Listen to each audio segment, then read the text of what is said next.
Dopo i rilievi della Corte dei Conti sul caso Pedemontana Veneta, la maggioranza in Regione si chiude nel silenzio in attesa che l'assessore alle infrastrutture Elisa De Berti abbia terminato di studiare le carte insieme ai tecnici e stabilito una strategia d'azione. Dall'opposizione invece indici puntati sui presunti errori del governatore Luca Zaia.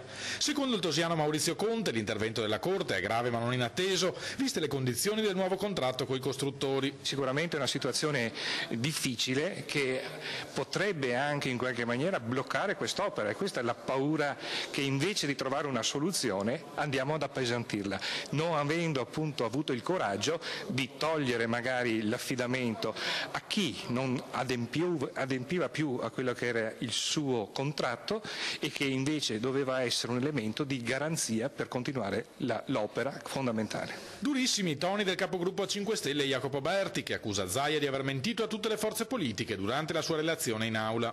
Zaia è venuto in aula e ci ha raccontato che tutto il procedimento della Pedemontana Veneta era stato concordato assieme alla Corte dei Conti e ci ha fatto vedere anche delle carte. Evidentemente è venuto a raccontarci una marea di falsità e quelle carte erano carte false, perché la Corte dei Conti ha mandato ieri un rilievo, quindi della documentazione, dicendo che non ha mai ricevuto da Zaia e dalla Giunta nessun tipo di documentazione. Allora vuol dire che qualcuno dei due sta mentendo.